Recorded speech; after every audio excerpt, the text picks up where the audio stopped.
Olá pessoal, tudo bem? Hoje tenho mais um convidado muito especial, o Matheus de Souza Almeida, que é formado em Direito e também é estudioso de letras clássicas, de grego, de latim, nas horas vagas.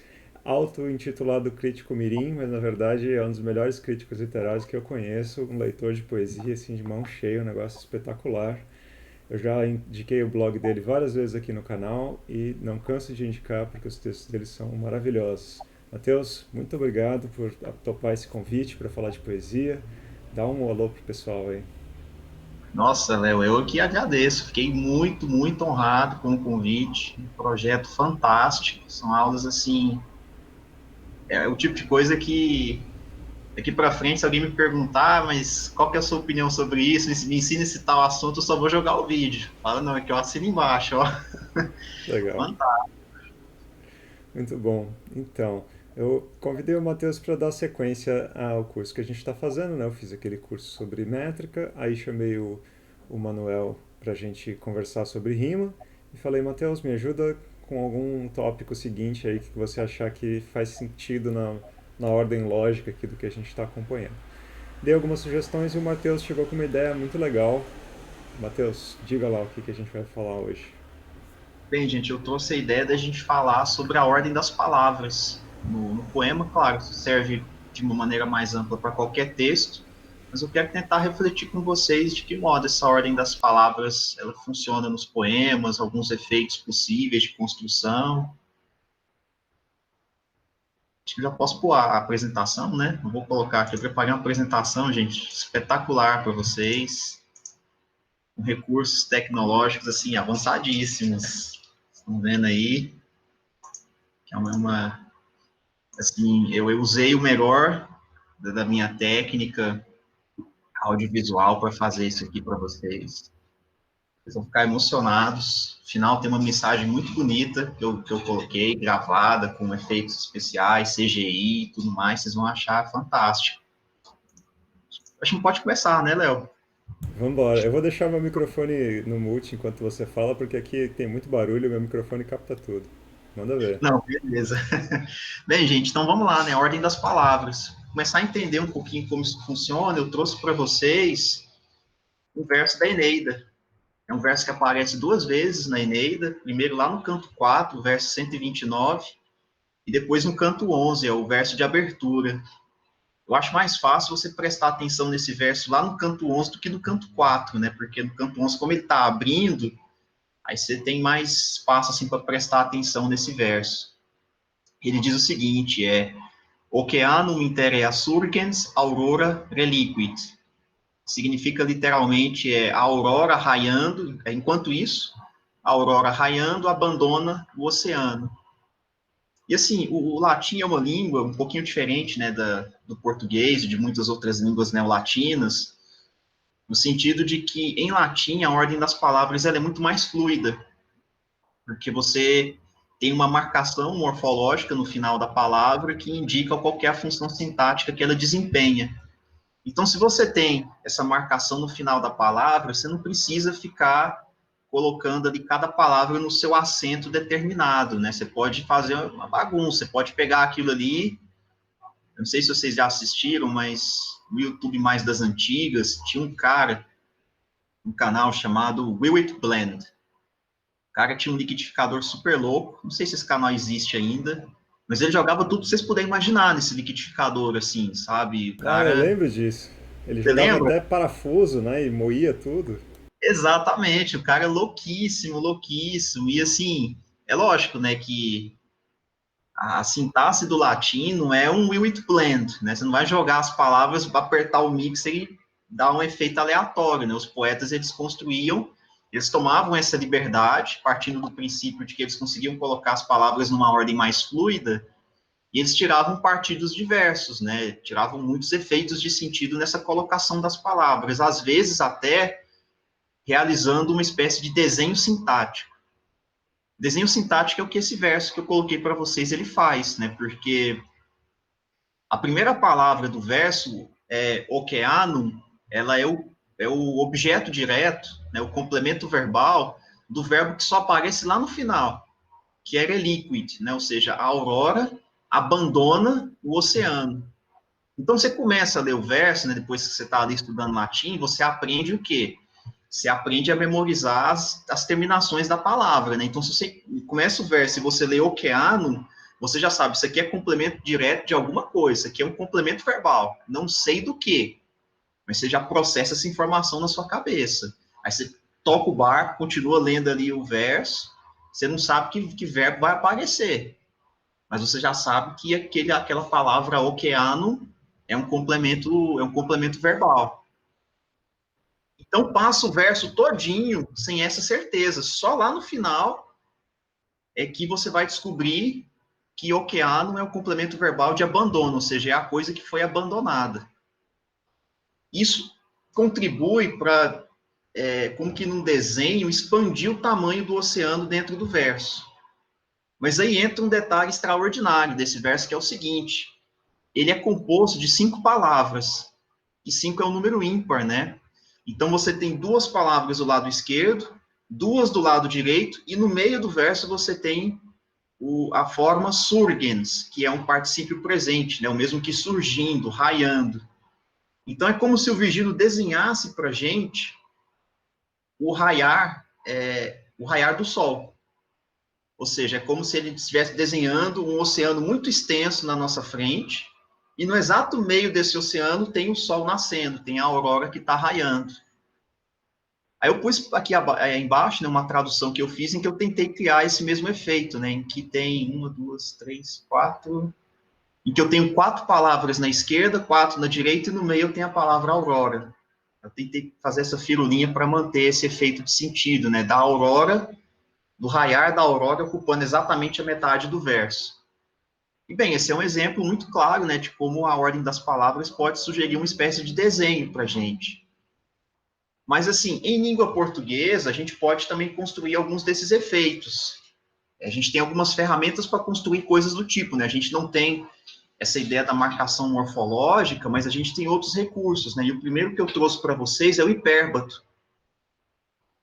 O que é o hipérbato, né? A melhor descrição que eu já achei, assim, sobre o hipérbato é a descrição daquele tratado grego sobre o sublime. Tá ali na parte 22, na tradução do Jaime Bruna, diz o seguinte: é um trecho interessantíssimo, eu acho muito bacana esse tratado. Eu gosto demais dele, assim, eu acho ele... São descrições muito, muito interessantes, assim, ele envolve o leitor, é um negócio que o leitor sai empolgado, né? Nem sempre, se a gente comparar com outros tratados antigos, como, sei lá, a Poética do Aristóteles, né, que às vezes você termina de ler, você não sabe, sai com mais dúvidas do que certezas, né? É um negócio, às vezes, um pouco árido, assim, de você conseguir digerir. Eu sinto que eu leio esse tratado assim com muito mais facilidade, com muito mais gosto, né? E só essa frase particularmente extensa, né? Ela vai mostrar isso muito bem.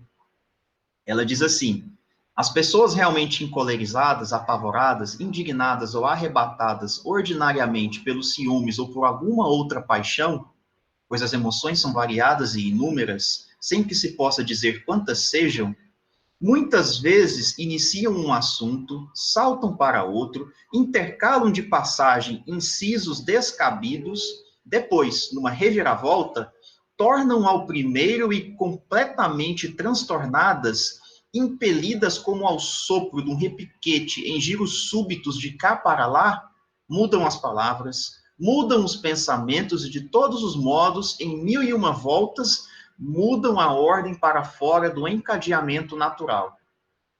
Igualmente, nos melhores escritores, graças aos hipérbatos, a imitação encontra seu modelo nos efeitos da natureza, pois a arte é acabada quando com esta se parece e, por sua vez, a natureza é bem-sucedida quando dissimula a arte em seu seio.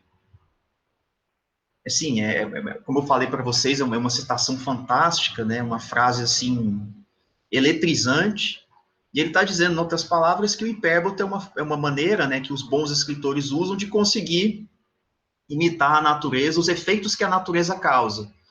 Mas é imitar esses efeitos que a natureza causa não como uma maneira de você criar uma coisa inteiramente discrepante, mas é como uma forma de adequamento. Né? Muitas das figuras de linguagem na poética antiga, elas têm como propósito não destacar o texto como uma coisa única e separada dos demais, Mas criar um modelo de adequação.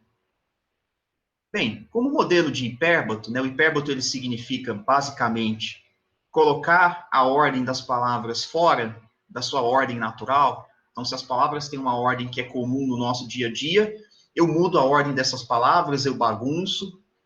Alguns gramáticos também antigos, eles vão falar em níveis de hipérbato, em que eu posso fazer uma mudança sutil na ordem das palavras, ou eu posso fazer uma mudança mais profunda, né, o que alguns chamam de síntese.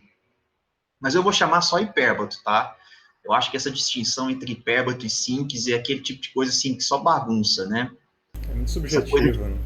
é muito subjetivo. E assim, essa coisa de figura de linguagem, a gente começa a ler esses autores antigos, ou chega uma hora em que você pensa que o pessoal parece que. O pessoal parece assim que queria ficar inventando coisas, ficar inventando moda, encontrar um monte de figuras de linguagem que às vezes podiam ser até mais compactadas, né? Não sei se vocês têm essa impressão, mas eu tenho essa clara impressão, às vezes, quando eu vou ler alguns desses tratados antigos. Então, eu falo só de hipérbato forte e hipérbato fraco, né? Mas a ideia do hipérbato ela é tratada na linguística sob o nome de marcação linguística, que é uma ideia muito simples, né? Existem algumas ordens de palavras que elas são ordens comuns, que as pessoas elas leem e elas não percebem. Agora, existem outras que são ordens marcadas, né? Que você bate o olho e você pensa, tem alguma coisa diferente aqui. Aí você liga o alerta vermelho, você fica matutando. O que tem de diferente aqui? O que aconteceu? Que mudança aconteceu nessa ordem dessas palavras? O negócio está desse jeito. Marcação linguística, pessoal, é aquela história, né? Sua mãe chega para você domingo à tarde, ali na boquinha da noite, aí bate na sua porta e fala: Ó, arruma que a gente vai na igreja ouvir a palavra do pastor Robson. Aí você levanta, você toma banho. Aí o que você faz? Você vai se arrumar. Você pega o cabelo, passa aquele mundaréu de creme, faz um coque, joga a saia lá batendo no tornozelo, pega aquela sua Bíblia, capa rosa-choque, Bíblia das Mulheres, aquela Bíblia fonte Times, tamanho 14, que é para avó nenhuma botar defeito, e vai para a igreja. Chega lá, todo mundo te cumprimenta, a paz de Cristo, a paz do Senhor, você senta, você comunga, beleza, ninguém percebeu nada em você. Você está na ordem chamada não marcada, ou seja, você está à paisana. Agora, se você é aquele adolescente de mal com a vida, aquele adolescente rebelde, quando sua mãe bate na porta do seu quarto te chamando para ir na missa, você vai todo revoltado. E aí, se você chega lá na igreja com uma camiseta escrito Fuck Society, pô, assim, tudo bem que o pessoal não vai entender, né? As tias da igreja vão olhar para você e falar: que camisa bonita, onde você comprou? Comprar uma para mim também. E aí, semana que vem é capaz elas virem com uma pior ainda, né? Porque essa camisa não tem padrão, não. Os designers da C&A, os caras, assim, eles riem na cara do perigo, sabe? Eles vendem esse trem aqui no Brasil, deve ter reunião de pauta, né? Aí deve ter uma caixa assim, coisas para o público americano, coisas para o resto do mundo. Aí toda ideia descartada eles põem na segunda caixa, né? Porque sabe que ninguém vai entender nada. E aí, gente, essa é a ordem marcada, né? Você vai chegar lá, você vai chegar totalmente distante, o pessoal vai ficar te olhando de cima para baixo. Você não vai conseguir ficar paisana. E aí, o que você queria, que é sentar no banco ali da igreja, ficar quieto, mexendo no celular, você não vai fazer isso, porque todo mundo vai ficar olhando para você. Então, a estratégia devia ser outra. Se o adolescente tivesse um pouquinho mais de conhecimento, sabedoria, ele ia botar a saia batendo no tornozelo, ia pegar a Bíblia das mulheres, né? Aquela Bíblia que sua mãe te deu quando você tinha 11 anos.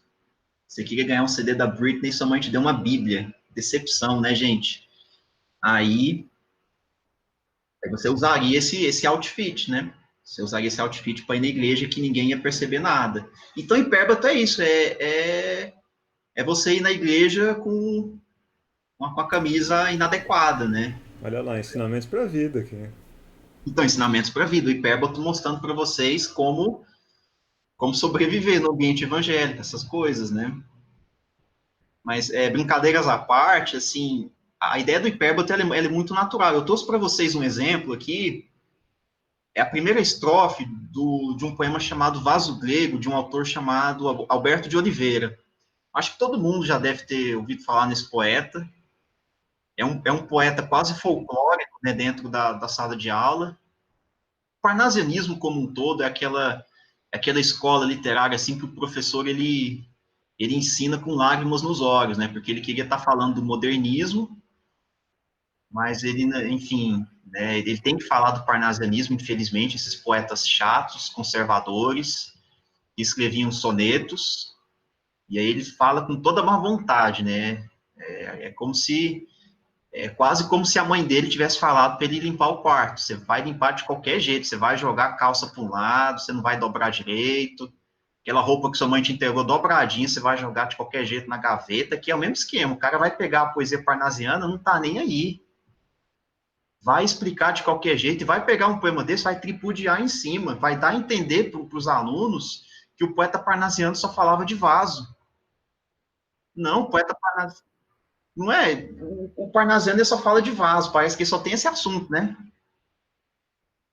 Mas a coisa é totalmente diferente, né? O parnasianismo é uma escola que, pô, se você parar para pegar ali, você consegue encontrar poemas muito mais interessantes para a molecada, né? Poemas até que aquele adolescente chato, aquele adolescente que já não gosta de literatura, só quer saber de ficar assistindo live no YouTube, o pessoal jogando Minecraft, mas até o parnasianismo é capaz de dar uns poemas interessantes para a molecada, né? Poemas aí que envolvem sensualidade, que envolvem uns quadros mais interessantes, que o adolescente ali com os hormônios à flor da pele, ele pode gostar. É Mas o verdade. Vaso Negro, eu concordo que, assim, eu concordo que é meio foda também, né, cara? Eu acho que o problema, tem um problema sério de antologia, de escolha poética, mas, assim, é um poema, como eu disse para vocês, folclórico, né? Mas é um poema extraordinário. E eu vou tentar defender, vou fazer o papel de advogado do diabo aqui, para tentar convencer alguém de que esse poema, ele pelo menos não é tão medíocre quanto as pessoas dizem que ele é.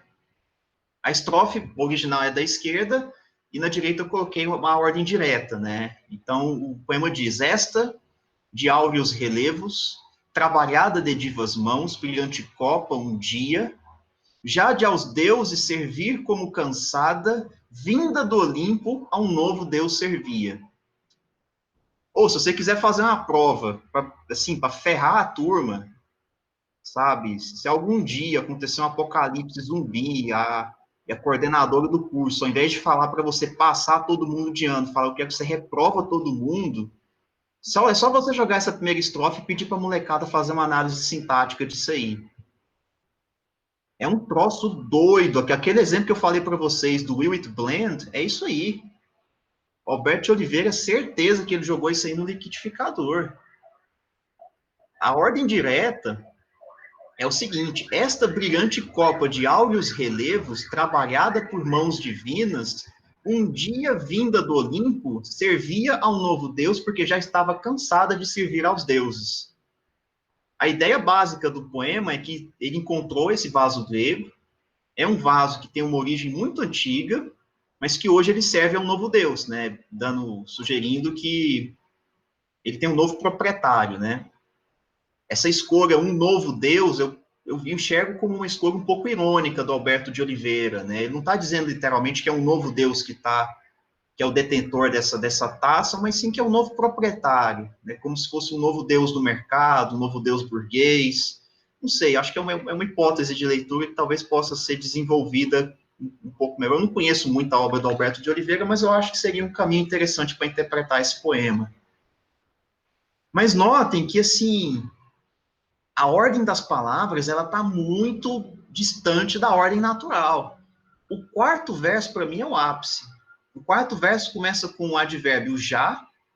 Esse advérbio já, ele está conectado com a última palavra do poema. Ou seja, já cansada. Aí depois tem a preposição de, que também está conectada com a última palavra, que é o cansado. Quem está cansado de alguma coisa. Então, veja, tem dois pedaços do início do verso que estão conectados lá no final. A gente tem aos deuses, que é um objeto indireto, só que esse objeto indireto ele está no terceiro degrau da cadeia sintática, porque ele é o objeto indireto de servir, ou seja, é servir aos deuses. Quem serve, serve a alguém, né? Serve aos deuses, no caso. Aí depois a gente tem o como, que é uma conjunção explicativa, né? Tem o mesmo valor de porquê. E essa conjunção deveria estar no começo do verso. É ela que deveria abrir o verso. E aí, por fim, tem o cansada. E aí a gente, organizando a bagunça toda, a gente chega ao cansada. Cansada de alguma coisa, a gente volta lá no início. Aí depois a gente vai para o meio, cansada de servir aos deuses. É como se fosse um pêndulo. A gente vai aqui, ó, do início, vai para o final, volta para o começo, aí vai como se fosse uma espécie de pêndulo. Essa ordem de palavras, pessoal, ela é muito, mas muito inusual. Esse é um exemplo claro de hipérbato muito forte, mas o que é interessante é que como o poema do Alberto de Oliveira, ele quer mostrar para a gente que se você pega esse vaso, que hoje talvez seja visto como uma simples mercadoria, se você ouvir com atenção, se você conseguir perceber direitinho, você nota que existe uma civilização inteira, um significado cultural muito mais profundo por trás daquele objeto. E ele consegue sugerir isso a partir da sintaxe. Porque a sintaxe desse texto, ela imita a sintaxe dos poemas antigos, a sintaxe dos autores mais elaborados da poesia grega e da poesia romana. Porque por mais que o terceiro verso dessa estrofe seja um verso muito inusual em língua portuguesa, ele não é tão inusual assim em latim, por exemplo. Seria perfeitamente possível que num verso em latim, o objeto indireto na parte mais inferior da cadeia sintática, ele viesse primeiro, ele viesse antes do verbo principal. Isso não seria tão assim inusual. A gente poderia, claro, perceber algumas coisas, mas é uma ordem impossível. Agora, em língua portuguesa, isso beira o ininteligível. E ele usa esse processo radical para mostrar, a partir da própria sintaxe, o acabamento daquele vaso grego. E isso é muito interessante, né? Porque a ordem das palavras, ela está desenhando alguma coisa para a gente. Bem, outros exemplos que eu trouxe para vocês de formas de colocação, né, da ordem das palavras, essas duas mais comuns em língua portuguesa, é o movimento para a esquerda e a voz passiva. Eu trouxe um trechinho de um poema do Vladimir Saldanha, um poeta contemporâneo, chamado Ictiomancia. Narra uma situação muito curiosa de quando o eu lírico ele pega um peixe e dentro desse peixe tinha outro peixe. Isso acontece às vezes, né? Parece história de pescador, mas acontece mesmo, né? Você não pesca o peixe e vem com um saco plástico dentro dele? Então, por que não pode vir com outro peixe também? Desse que veio dentro do outro, não quero o louro. Ramo de louro feito de coentro. A gente tem no início desse. Esse é o finalzinho do poema, tá? Não é o poema todo. É um poema maior. A gente começa com o desse. A função sintática de desse está conectada com o louro, ou seja, não quero o louro desse. Mas aí o poeta pegou esse desse, né, que é um adjunto adnominal, e jogou lá no começo da frase. A gente chama isso de movimento para a esquerda. Um termo até mais técnico é a estrutura de tópico. É uma estrutura muito comum no português brasileiro. É a estrutura que a gente enxerga numa frase como, por exemplo, eu vou contar para o Léo que eu comprei uma rapadura para comer aqui depois do almoço, aí minha esposa jogou a rapadura fora. Aí eu vou contar em lágrimas, em prantos, o acontecido. Eu falo, a rapadura, a minha esposa jogou ela fora. O que eu fiz? Eu peguei o termo arrapadura, que é o complemento verbal de jogar fora, ou seja, a coisa que é jogada fora, e eu pego ele da sua posição original na frase e jogo lá para a esquerda. Então eu falo a rapadura, a minha esposa jogou ela fora. E aqui eu tenho duas estratégias. Ou eu posso, depois que eu faço esse movimento para a posição na periferia esquerda da sentença, que é uma posição privilegiada dentro da frase, porque ela tem um status informacional mais forte, a ideia é que a parte da esquerda de uma frase ela tenha um aspecto informacional mais acentuado. Isso dentro de frases comuns, né? No caso da poesia, isso não funciona muito bem, porque a parte esquerda do verso, que é a abertura de um verso, é uma das posições tipicamente enfáticas, mas o final também, né?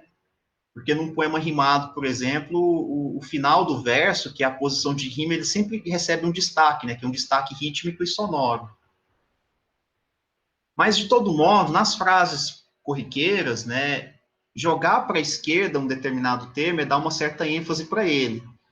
E essa ênfase ela é tão interessante que eu posso jogar ele para a esquerda e colocar um pronome no seu lugar original. Daí dizer a rapadura, vírgula, a minha esposa jogou ela. Aí eu ponho esse pronome como que para mostrar, né, que houve um elemento deslocado. Eu não posso colocar, não preciso colocar pronome nenhum, né? Que é o que o Vladimir ele faz nesse exemplo que eu trouxe.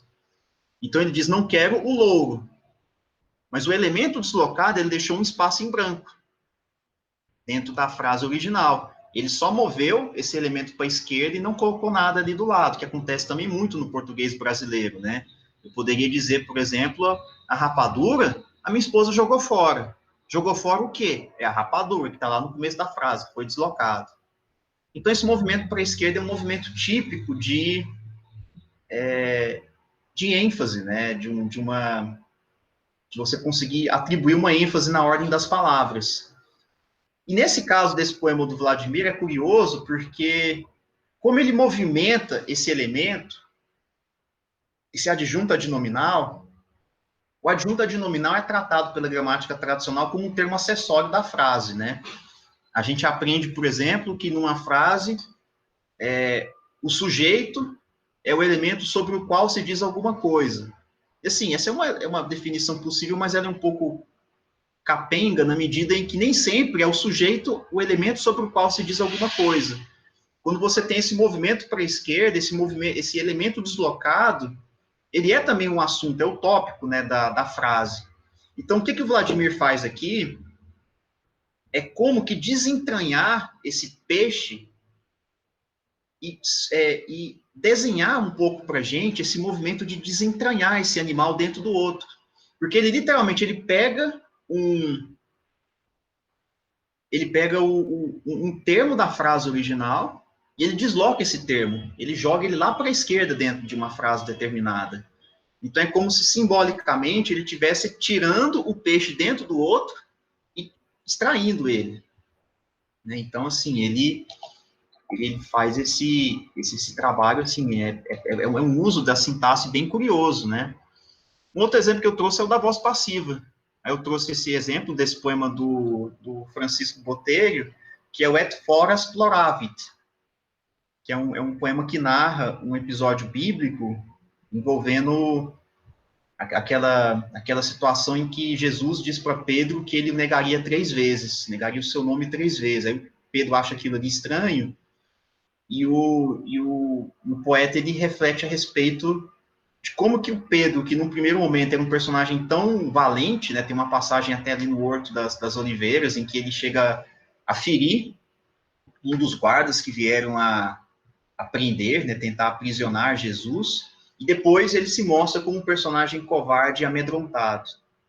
Aí ele diz, mas Pedro foi seguindo a companhia, guiado pelo claro das lanternas. A gramática tradicional diz que a voz passiva é o reverso da moeda da voz ativa, né? Então, em tese, a voz passiva é uma espécie de luxo que as línguas elas têm. Mas a verdade é que a voz passiva ela não é só o negativo da voz ativa. Ela é também uma mudança no status informacional da frase. Então, ela sempre representa uma mudança na ordem das palavras e dos constituintes que é digno de nota. No primeiro exemplo, Pedro é o sujeito de seguindo, né? Ou seja, o Pedro seguiu a companhia, ele é o agente da ação de seguir. Mas na segunda frase, ele já é o sujeito paciente da frase, ele é o sujeito passivo. E muitas vezes, numa construção de voz passiva, o verdadeiro agente da frase, né, o sujeito da voz passiva é o que sofre a ação. Mas o responsável pela ação, o agente, ele muitas vezes é um termo que nem aparece. Tanto é que, do ponto de vista sintático, o agente de uma oração passiva é um adjunto. É o chamado agente da passiva, né, que muitas vezes, como eu falei para vocês, ele nem aparece. E aqui existe uma espécie de de tensão, né, em que o Pedro, ele, de um lado, ele vai seguindo a companhia, mas, ao mesmo tempo, ele é guiado pelo claro das lanternas, né, a imagem da claridade, da escuridão, ela aparece muito nesse poema do Francisco Botelho, porque ele tenta mostrar como que, ele narra, né, um episódio da Paixão de Cristo, que é uma escuridão que se abate sobre a terra, mas depois tem a ressurreição de Cristo, que é amanhã, né? Amanhã da nova palavra, da ressurreição, amanhã, enfim, né? Da redenção da humanidade, que a paixão de Cristo, no final das contas, ela representa. Então, os personagens estão comumente nesse jogo de claridade e escuridão. Por agora, nesse trecho que eu trouxe para vocês, um trecho ali no começo do poema, o Pedro está sendo guiado pelo claro das lanternas. Mas não é a claridade que representa a claridade da palavra de Cristo. Ele está, na verdade, e curiosamente, mergulhando numa espécie de ignorância, porque um pouco mais tarde no poema ele vai negar Jesus, né? É só no final ali da primeira parte do poema em que o poeta retrata o Pedro, depois que ele percebe o que aconteceu, depois que ele percebe que ele negou Jesus, aí ele retrata o Pedro se refugiando numa viela escura para chorar. Et foras ploravit, né, um trecho da tradução da Vulgata, que é quando o Pedro, ao invés de procurar pela luz dos homens, pelo claro das lanternas, ele abraça a sua própria escuridão, para que assim ele possa ter a verdadeira dimensão, né, da manhã representada pela ressurreição de Cristo. É um poema extraordinário. Nossa, eu gostei bastante. Trouxe também, pessoal, o pleonasmo. O pleonasmo é várzea, né? O pleonasmo é o assunto preferido da polícia gramatical, isso desde muito tempo.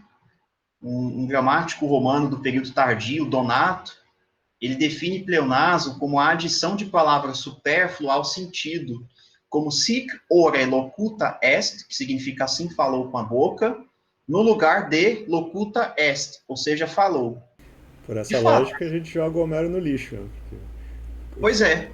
E o Homero e o Virgílio, né, que eu pus aqui do lado, que o exemplo que o Donato coloca, que é o sic ore locuta est, né, ore é um ablativo de meio, né, literalmente, falou com a boca.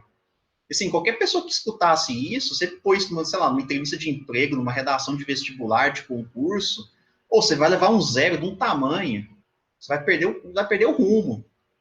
E, no entanto, é muito significativo que esse exemplo do Donato tenha sido tirado de Virgílio.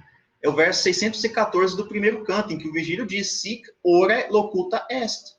Isso aparece muito em Virgílio. Muitos verbos que envolvem a ação de falar, né, esses verbos que seriam chamados pela gramática de verba dicendi, verbos que indicam que o personagem falou, ele respondeu, ele expressou, esse tipo de coisa. Muitas vezes esse ablativo de meio, ore, ele aparece. E é um pleonasmo, né? O Donato, ele nota isso, o Sérvio também, no comentário que ele faz sobre a Eneida. Só que o Donato, ele inclui o pleonasmo dentre os vícios de linguagem. Então, essa ideia que tem ainda hoje, né, essa coisa de que o pleonasmo é um defeito de estilo, que se você comete um pleonasmo, você está fazendo uma coisa que está destruindo a língua. Isso acontece demais, né? E quando a gente lê essa definição do Donato, se a gente não tiver atento o suficiente, a gente pode achar que não, esse exemplo dele é um exemplo tirado do latim vulgar. O pessoal faz muito isso, né? O pessoal diz que todos os problemas do latim, o latim morreu porque o tal do latim vulgar abriu as asinhas, né? Que é um preconceito linguístico, né? Sem tirar nem pôr.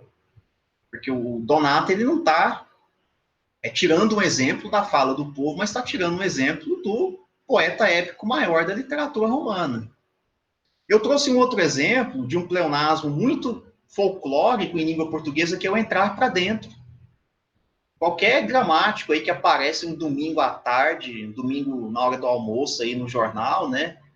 Quando o pessoal faz aquelas reuniões de pauta, né? Aí eles constatam que está faltando notícia. Nossa, não tem notícia para colocar.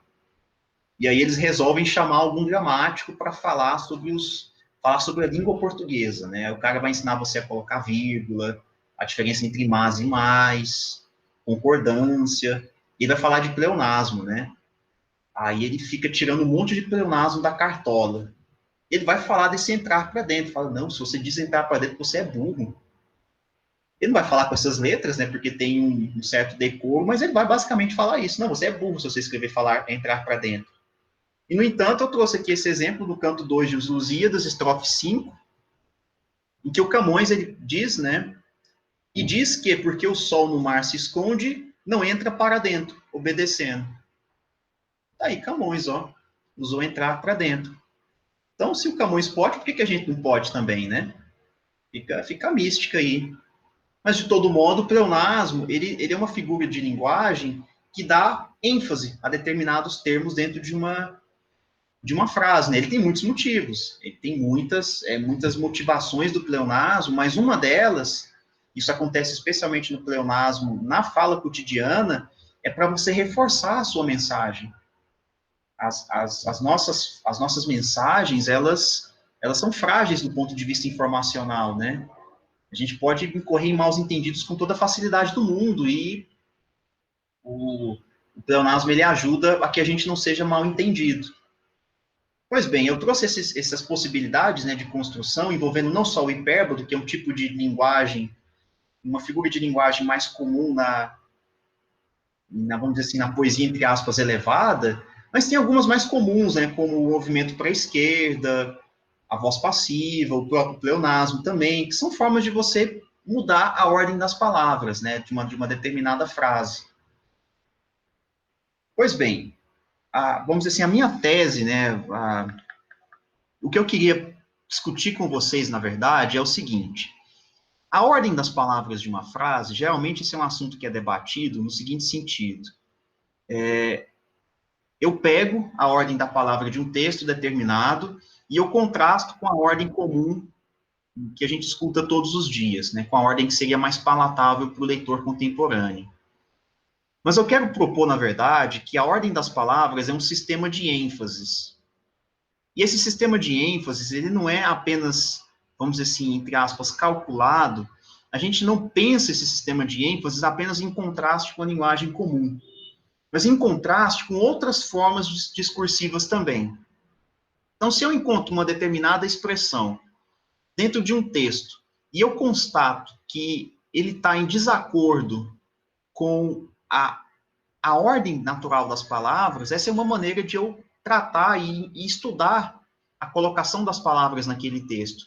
Mas existem outras maneiras também, porque, por exemplo, o idioma da poesia, a gramática que nós comumente encontramos nos textos poéticos, ela possui uma ordem das palavras diferente, né? Então, para dar um exemplozinho bobo para vocês, os adjetivos em língua portuguesa, alguns adjetivos eles vêm comumente antes do nome e outros eles vêm depois do substantivo. Isso pode gerar uma mudança de sentido, né? Então, se eu digo meu grande amigo e meu amigo grande, essas duas frases são diferentes entre si.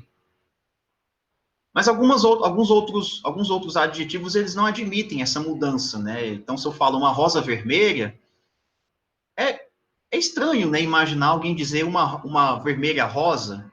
Isso seria a tal da ordem marcada, né, na língua portuguesa. No entanto, dentro, por exemplo, de um poema, não é tão absurdo assim que o poeta ele pegue o adjetivo e coloque para antes do substantivo.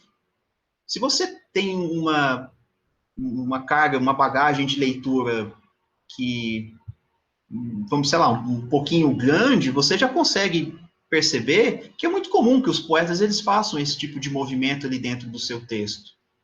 E o que eu quero propor, portanto, é que esse sistema de ênfases que representa a ordem das palavras, ele precisa levar em consideração não só a linguagem comum, mas às vezes, por exemplo, a linguagem tradicional da poesia, precisa levar em conta outros aspectos formais do texto, como, por exemplo, o ritmo, como, por exemplo, a estrutura do verso, porque a ordem das palavras, em tese, eu posso estudá-la num texto em prosa e num texto em verso. Mas eu quero propor que a análise da ordem das palavras num texto em verso, ela precisa levar também em consideração outros aspectos. Porque o verso, ele envolve mais coisa, ele coloca mais coisa na jogada. Tem um grande linguista russo, o Roman Jakobson, que diz que todos os aspectos de um texto, No caso da poesia, eles são elevados a princípio fundamental na constituição daquele texto. Em outras palavras, num texto poético, todos os elementos dele podem e são passíveis de serem lidos e sublinhados como aspectos fundamentais naquela determinada organização. De modo que a ordem das palavras no poema, ela não é tratada apenas, não deve ser tratada apenas em contraste com a fala comum, mas com várias outras maneiras de organização discursiva, a tal ponto que cada poema, ele distribui um sistema de ênfases que é único, e que não pode ser definido apenas em contraste, repito, apenas né, com a fala comum. Eu trouxe aqui alguns outros exemplos, dois exemplos tirados do italiano, o primeiro de um poeta moderno, o Ungaretti, o segundo o Dante, né, no Purgatório, o canto 5, verso 134. O primeiro é só isso, tá? Esse poema do Ungaretti é apenas esse único verso. E diz, d'altri diluvi una colomba ascolto, na tradução do Haroldo de Campos, de outros dilúvios uma pomba escuto. Aqui, a ordem das palavras, ela é extremamente significativa, porque o Ungaretti, ele coloca de tal modo que eu vou absorvendo as informações aos poucos. Então, a palavra mais terrível desse verso é a palavra d'altri, né? É o altri, ou seja, outros. Aí depois outros o quê? Dilúvios. Depois vem a pomba e depois vem escutar, né? Uma narrativa bíblica, a narrativa do Gênesis, de quando ocorreu o dilúvio na Terra, aí acho que foi Noé, né? Noé ele escutou a pomba e aí ele soube que o dilúvio tinha acabado. Mas como o Ungaretti ele coloca a palavra outros, ele está indicando que não foi apenas um dilúvio que aconteceu, mas que foram vários dilúvios que ocorreram. Né? Enquanto na narrativa bíblica, a gente tem a ideia de que Deus causou o dilúvio e ele depois ele disse, não, eu fiz aqui só essa vez, eu apertei o reset, né? Ele resetou ali a humanidade, eu fiz isso aqui só essa vez, não vou fazer de novo, acabou. A partir de agora, apertei o play, ó, vocês tocam o barco aí, não vou interferir em mais nada. Então, o que é particularmente terrível nesse poema do Ungaretti é justamente o fato de que ele começa com a sugestão de que não existiu apenas um dilúvio, mas existiram outros, e podem existir outros mais, de modo que quando a gente escuta a ideia da pomba, a pomba já não é mais um símbolo de paz, porque está implícita a pergunta, esse foi outro dilúvio, mas e quantos existem? Quantos existirão? Você consegue perceber isso se você ler o verso de trás para frente. Se eu ler, escuto uma pomba de outros dilúvios, a mensagem ela muda totalmente. Porque agora eu venho primeiro com a mensagem de paz, e lá no final é que eu tenho a ideia terrível de outros dilúvios, né? De outras catástrofes que se abateriam sobre a humanidade. No verso de baixo, a gente tem Siena-me fé, desfete-me marema. Siena me fez, desfez-me então marema, né? Na tradução do Vasco Graça Moura. Aqui a ordem das palavras era clara, né? O Dante, ele inverte os polos da existência dessa personagem, ele resume, ele põe a vida dela em resumo no único verso, em que eu tenho ali o local de nascimento, aí depois eu tenho o verbo fé, o reverso do verbo fé, né? Desfete-me, depois o local que foi onde ela, enfim, onde ela faleceu. É um verso extraordinário. Para a gente falar disso um pouquinho melhor, eu trouxe esses dois poemas do Ricardo Aleixo, que é um grande poeta contemporâneo, que são poemas praticamente idênticos, né? Eles geralmente aparecem nas antologias, tem um de um lado, aí na outra página tem o outro. Numa antologia recente da poesia do Ricardo Aleixo, é assim que eles foram publicados. Aí no primeiro a gente tem que é do tempo que vivemos, ante o qual é nada todo o tempo que ainda não vivemos. Aí depois é rata. Que é do tempo que ainda não vivemos, ante o qual é nada todo o tempo que vivemos. O que ele fez aqui foi muito simples, né, pessoal? Basicamente, ele mudou dois advérbios aqui dentro do texto, né? Ele mudou o advérbio ainda, no antepenúltimo verso, ainda, e ele jogou para cá, ó, a primeira parte do poema. E ele pegou aqui o não e também mudou aqui para cima, pois aqui antes do não vivemos. E quando ele fez isso, ele mudou de cabeça para baixo o sentido do texto. Então ele realizou uma operação muito simples na ordem das palavras, e essa mudança muito simples na ordem das palavras, que não interessa saber como é na ordem comum, não interessa eu contrastar essa ordem das palavras com o discurso típico que nós encontramos todos os dias, ele só pega esses dois advérbios e muda de lugar. Simples assim. E muda de cabeça para baixo o sentido, né? Desse texto que vai criando uma espécie de curto-circuito na nossa cabeça. O Ricardo Aleixo tem outros poemas também que ele faz isso e eu acho que ele faz isso extraordinariamente bem. Mas agora eu quero dar um exemplo um pouquinho melhor para vocês de como... Eu acho que está aparecendo tudo, né? Deixa eu ver um pouquinho. Aí está aparecendo o poema todo. Esse é um poema do Mário Chamy. Mário Chamy foi um poeta que viveu que atuou na segunda metade do século passado. Ele viveu naquela época das vanguardas, né? Aquela época em que a literatura brasileira virou o UFC. Você tinha neguinho atirando para todo lado. Foi a época que saiu a poesia concreta e saiu a chamada poesia praxis, né? Que é a poesia que foi pensada e teorizada pelo Mário Chamy. E o poema Praxis, ele basicamente, qual que é a ideia por trás do poema Praxis?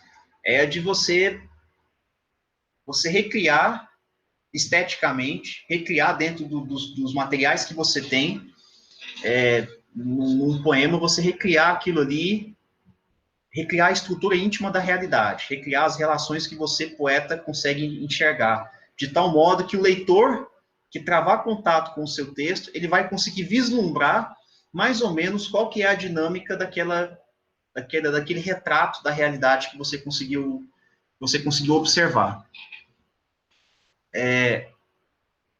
A poesia praxis, ela surge num momento em que a poesia brasileira, ela teve uma experiência social que foi a chamada poesia CPCtista, que foi um chamado Centro Popular de Cultura, em que eles publicaram alguns livros ali na época, e eles chamaram alguns dos principais nomes da geração de 45 para construírem textos que realizassem aquele passo fundamental na revolução social, que é a conscientização da classe proletariada.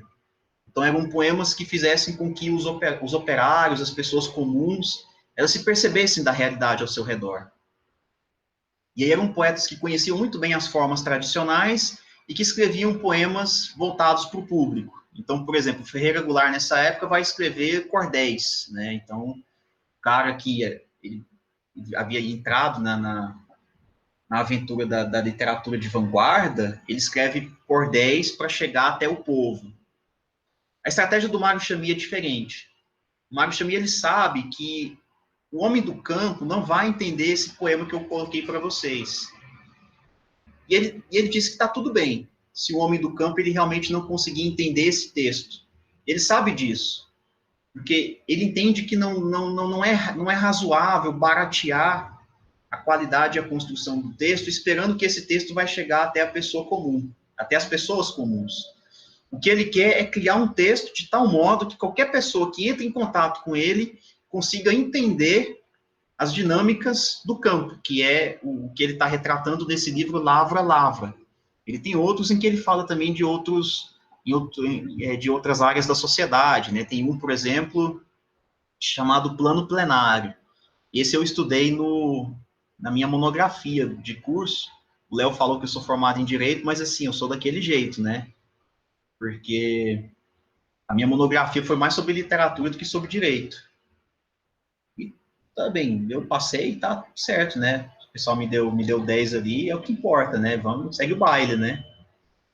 E aí, esse poema, esse texto, Plano Plenário, ele fala sobre a dinâmica dos poderes, né? Dos três poderes, o executivo, o judiciário, o legislativo, no contexto da ditadura militar.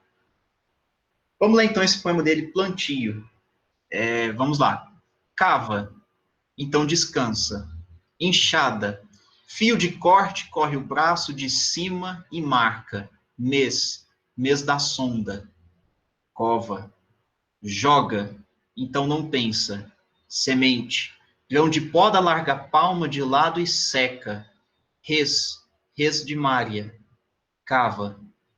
Calca e não relembra. Demência. Mão de louco planta o val de perto e tária. Três de paus. Cova.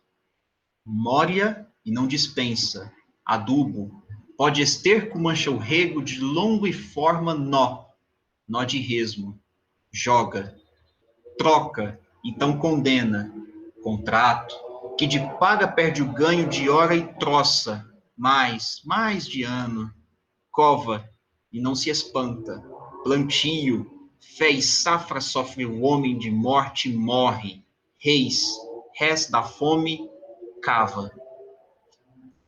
Bem, vocês percebem que esse poema ele tem, cada estrofe ele tem uma estrutura específica, né? Começa com o verbo, na terceira pessoa do singular, aí a gente tem uma pequena transição, né? Pode ser um então, pode ser um e outro verbo também na terceira pessoa do singular.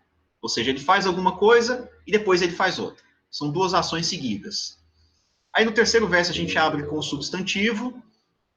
Esse substantivo ele está numa posição enfática dentro do verso, né? Ele é separado, inclusive, com ponto e vírgula. E a gente tem mais um restinho logo depois. E esse restinho é basicamente o quê? A gente tem um sintagma nominal.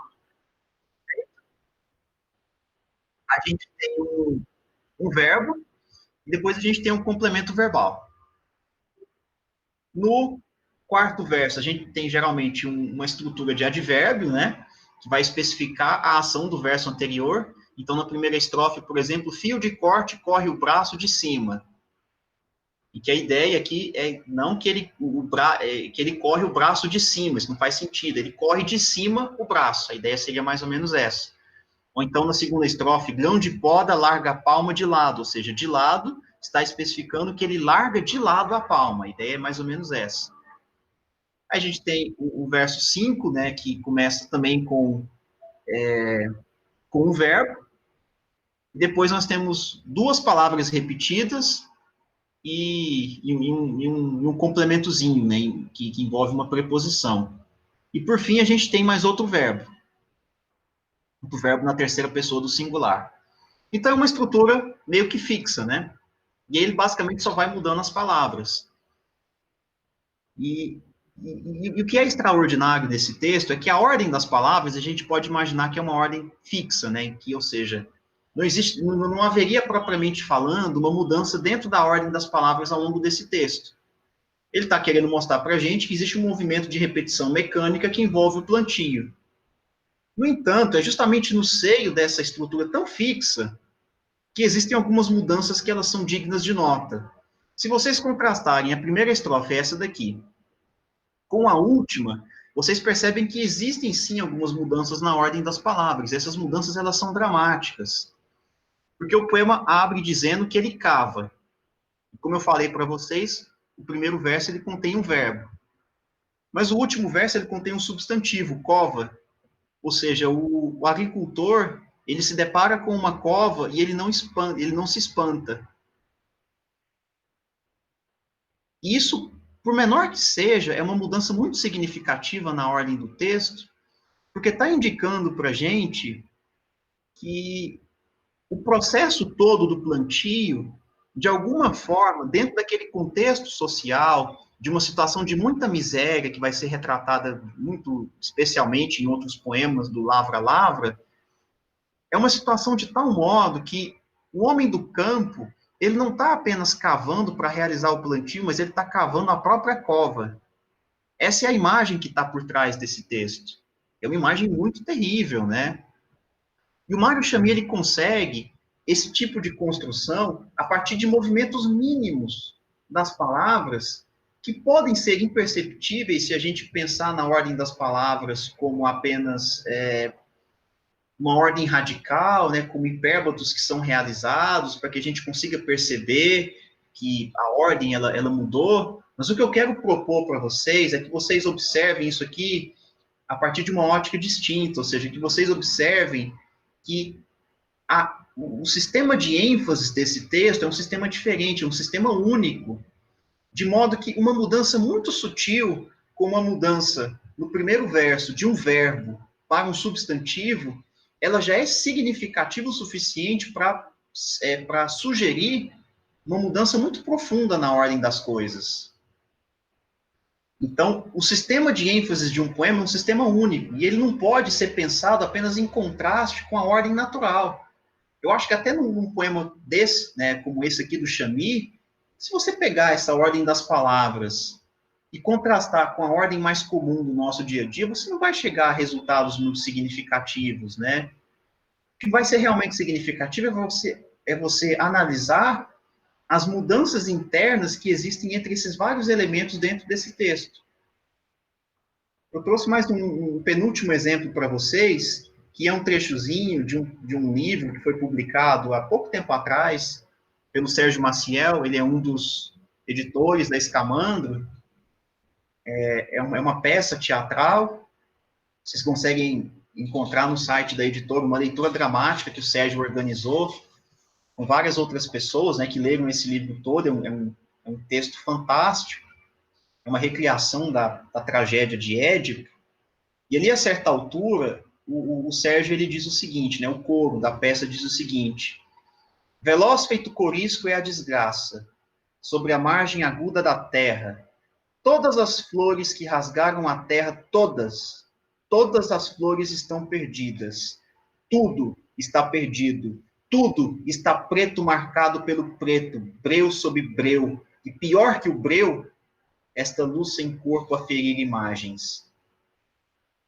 Aqui, a ordem das palavras, ela não encontra o apoio das preposições, da pontuação, e esse é um detalhe significativo na construção de um poema, né? Saber se esse poema ele tem pontuação ou não. Pode parecer bobo, mas isso pode representar uma mudança muito profunda na estrutura daquele texto, porque quando um poema ele não tem pontuação, ele está pedindo para que nós pontuemos ele mentalmente, para que nós o pontuemos durante a nossa leitura. E isso implica, dentre outras coisas, que a estrutura de ênfase desse poema, ela é muito sensível. Ela é muito sensível à ordem das palavras e a outros efeitos, como, por exemplo, o corte dos versos. Nesse poema, por exemplo, nesse trecho que eu coloquei para vocês, desse livro do Sérgio, você tem figuras de linguagem como a anáfora, que é a repetição de trechos, né? No verso 3 e 4 tem todas as flores abrindo os dois versos. Eu tenho repetições de estrutura que vão criando um ritmo determinado, e de tal modo que isso vai criando uma ordem de palavras que ela é específica dentro daquele texto. Isso cria um ritmo para mim, que é um ritmo enfático, é um ritmo de repetições, é um ritmo pesado, em que palavras se repetem, em que a palavra todas, por exemplo, ela está muito enfática no verso 3, abrindo, e depois ela fecha, né? Tem inclusive um corte radical nesse todas, né? Todas as flores que rasgaram a terra, todas, aí corta o verso e eu passo para o seguinte. Esse sistema de ênfase, ele é interno, ele é único desse texto, ele é único dessa passagem. E é isso que permite com que a aparição do último verso, esta luz sem corpo a ferir imagens, seja particularmente dramática, porque é o momento em que aquela estrutura muito repetitiva, aquela estrutura de anáforas, de termos que vão se repetindo, de imagens de escuridão que vão se colocando umas sobre as outras, enfim, de catástrofes, seja de repente rompida pela imagem da luz sem corpo que fere imagens. E que é pior do que tudo isso, porque ela consegue romper toda aquela lógica, trazendo uma imagem que também é igualmente terrível, apesar de ser uma imagem de claridade num contexto de escuridão. Então, o que eu quis mostrar para vocês com esse trechozinho é que, mais uma vez, a ordem das palavras, ela precisa levar em consideração muitos outros aspectos, para que a gente consiga entender qual que é o peso daquela palavra dentro de uma determinada sequência. Analisar a ordem das palavras é sucintamente isso. Ler um poema é sucintamente isso, né? O que é ler poesia? Ler poesia é você atribuir sentido a aspectos textuais. No caso, eu analiso a ordem das palavras e eu atribuo sentidos, levando em conta, como eu tenho sempre dito para vocês, né? Eu estou repetindo isso muitas vezes aqui na minha fala, não é só contrastando com a fala comum das pessoas, mas com o sistema de ênfases interno dentro desse texto. E aí o último exemplo que eu trouxe é desse poema aqui do Leonardo Froes, Xará do Léo, que é um poema, assim, é um poema prosaico. Isso aqui poderia ter sido escrito em prosa. Mas será que o sistema de ênfases dele seria o mesmo? Ele diz o seguinte: um animal passeia nas montanhas, arranca a cara nos espinhos do mato, perde o fôlego, mas não desiste de chegar mais alto.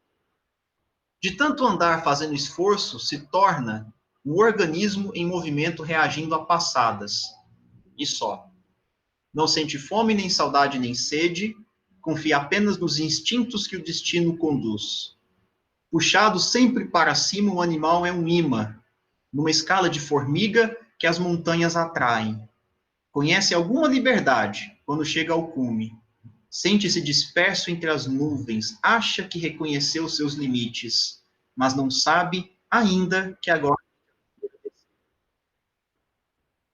Bem, como eu falei para vocês, é um poema muito simples, né? A ordem das palavras ela está bem próxima da ordem comum, de modo que aquele exercício de você só achar que a ordem das palavras no poema é significativa porque ela está transgredindo a ordem comum de todos os dias, ele não vai funcionar para você analisar esse poema aqui a partir da ótica da ordem das palavras e da ótica do sistema de ênfases.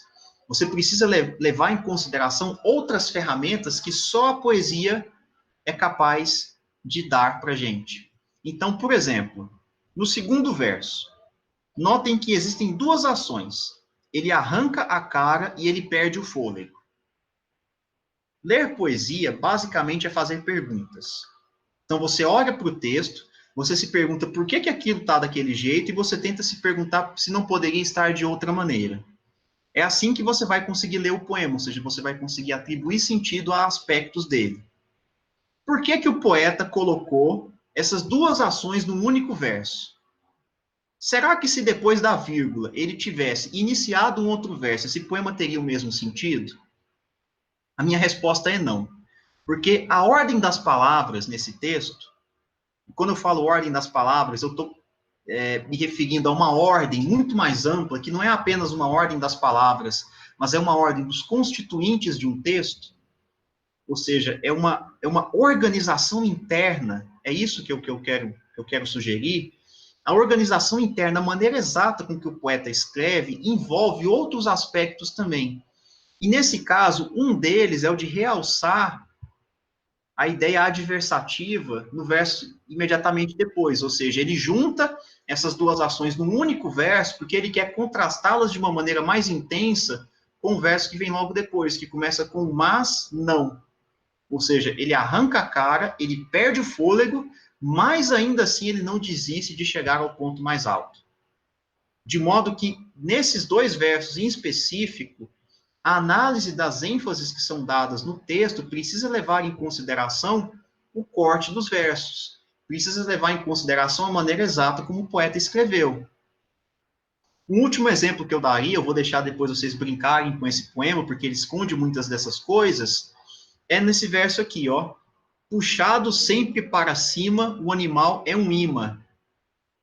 Aqui, a ênfase que está sendo dada é também uma ênfase sonora, porque você tem a repetição da consoante M na segunda metade do verso. Cima, animal, é um imã. E você tem ainda uma rima parcial entre cima e imã. Uma rima interna, que estabelece um sistema de ênfases também diferenciado. Porque quando duas palavras estão conectadas sonoramente dentro de um verso, isso faz com que a colocação dessas palavras, o peso que elas recebem por estarem naquela determinada posição, seja um peso diferente. Da mesma forma que dentro de um verso metrificado, por exemplo, o peso que as palavras recebem e a ordem, portanto, que elas ocupam, não é apenas determinada, a ênfase, né, que essas palavras vão receber, não é só determinada pelo nível de distância que elas têm do discurso ordinário, mas também pela posição rítmica que elas têm ali dentro daquela frase. Então, se é uma palavra, por exemplo, isso aqui todo mundo que já escreveu um poema metrificado vai saber vai saber me confirmar. Num poema metrificado, a palavra que ocupa, por exemplo, a posição na metade do decassílabo heróico, por exemplo, é uma palavra que recebe uma ênfase especial. A palavra que está no final, ela também recebe uma ênfase especial aqui. Eu vou voltar para vocês, ó. Esses dois versos italianos, eles são versos metrificados. A diferença é que o verso do Ungaretti é um verso que nós leríamos como um decassílabo sáfico, né? Ele tem acento na quarta, na oitava e na 10ª sílaba. Enquanto o verso do Dante é um decassílabo heróico, né? Ele é um decassílabo com acento na 6ª sílaba. Isso cria um sistema de ênfase determinado. Porque, enquanto no verso do Ungaretti, as palavras que ocupam a posição de sílabas tônicas obrigatórias no decassílabo, qual seja, diluvi e colomba, d'altri diluvi una colomba ascolto, d'altri diluvi una colomba ascolto. Essas duas palavras, diluvi e colomba, são palavras centrais dentro do verso. E no caso do poema do Dante, é a mesma coisa. Siena mi fé, aí ele fecha uma primeira parte, e logo depois ele põe o disfette-me, que é um verso que está desfazendo o que foi feito anterior, e que tem uma ênfase central desse verso, porque ele ocupa a metade, ele ocupa a posição de tônica no decassílabo heróico. Então, gente, quando vocês forem analisar a ordem das palavras num poema, é muito importante vocês não procederem apenas contrastando com o discurso comum. Vocês precisam levar em conta um sistema de ênfases interno dentro de um poema que é muito mais complexo e que, em última instância, ele é único dentro de um texto. Para quem escreve, precisa ficar atento a tudo isso. Não é só eu vou pegar essas palavras e vou colocar de qualquer jeito. O trabalho do poeta é de colocar essas palavras em tal posição dentro da frase que elas tenham um maior desempenho estético, que elas tenham... Aí, eu acabei de lembrar dessa definição aqui agora, ó. É a definição do Coleridge, grande poeta romântico inglês, que disse que poesia são as melhores palavras na sua melhor ordem. E essa melhor ordem é determinada por esse jogo complexo de vários elementos. Aí eu vou parar aqui a apresentação, porque eu basicamente terminei. Eu prometi para vocês um CGI, mas igual que eu lembrei, hoje é sábado não pode, minha religião não permite. Maravilhoso, Matheus. Que aula fantástica, cara. E como eu disse para vocês, o Matheus é um leitor excepcional de poesia e vocês acabaram de ter aqui um gostinho disso. Muito bom. Matheus, eu concordo absolutamente em tudo com você. Foi uma apresentação excepcional. E eu acho que você tocou em tantos pontos importantes que fica até difícil de retomar, mas algumas coisas eu queria aqui juntar para a gente fechar, que são das figuras que você mostrou, né?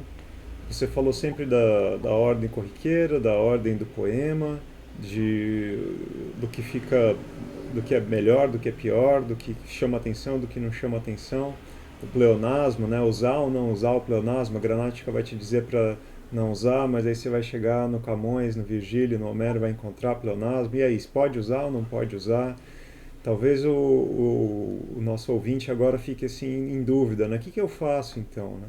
E aí é que está a grande graça da coisa, né? Não tem uma resposta fácil para você. Você tem que pensar e analisar caso a caso o que você está querendo construir, o que você está querendo fazer. No vídeo passado o Emanuel falou de rimar amor com dor e a gente falou, é uma coisa complicada você rimar amor com dor, né? Por quê? Porque é uma coisa que já é muito feita, muito batida. Da mesma forma o hipérbato. O cara está escrevendo, descobre que existe um negócio chamado hipérbato, vou trocar a ordem das palavras e começa a trocar a ordem de tudo. Pô, não, calma aí, cara, o que você está fazendo? Qual que é o sentido de trocar a ordem de tudo? Por que você está fazendo isso? Ah, então não pode usar hipérbato, não pode trocar a ordem de tudo. Não, você está se limitando, você está deixando de lado uma ferramenta, por que você não vai usar essa ferramenta? A gente tem outras coisas que a posição do pronome oblíquo, né? Como é que chamava mesmo? Eu esqueci agora. É ênclase própria? Mesóclise. Isso.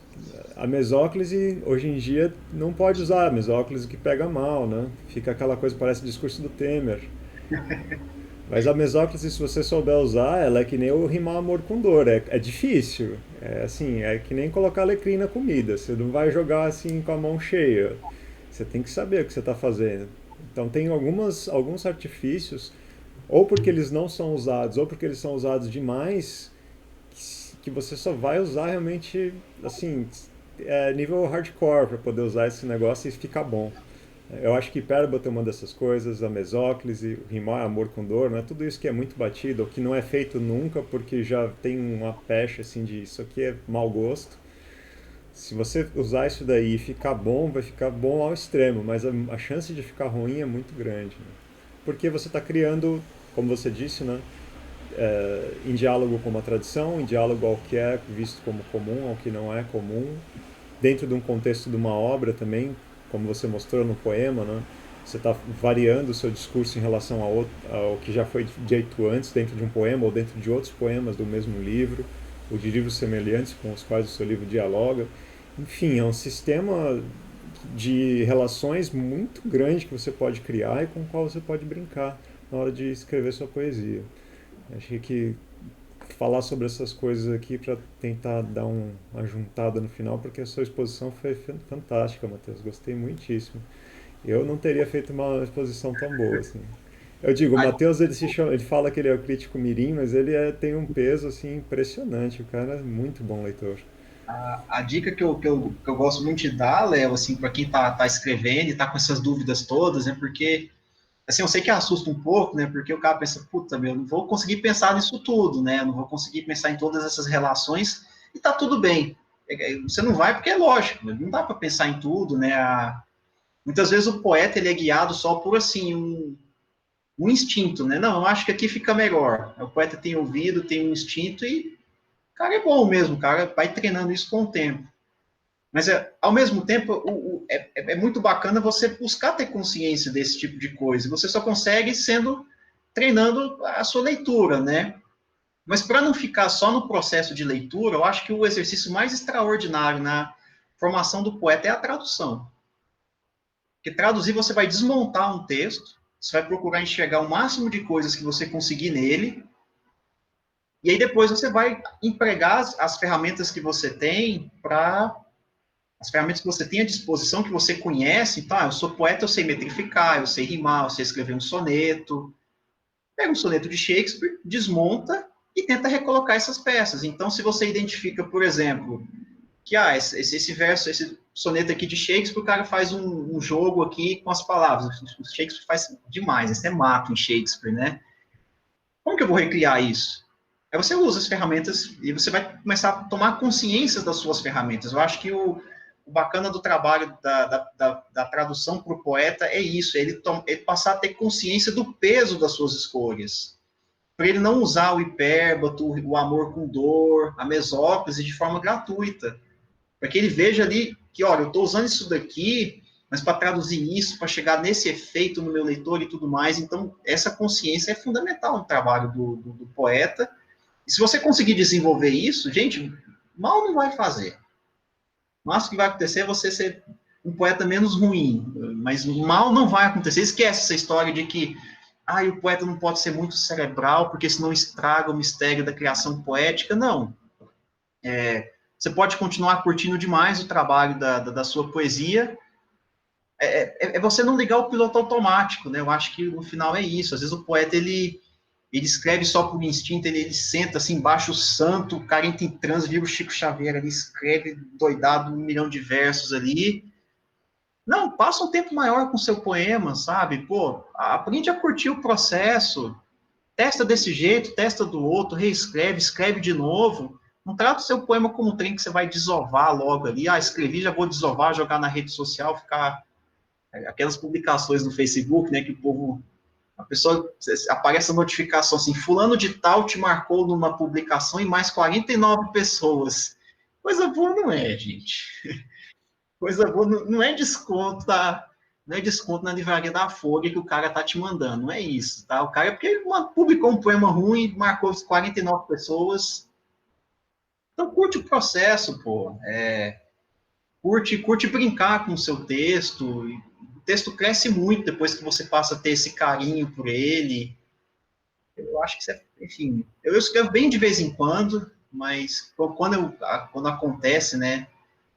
E, hoje eu vou escrever, eu vou cometer esse crime. é gostoso fazer isso. E eu acho que o trabalho da tradução ajuda bastante o cara a tomar consciência.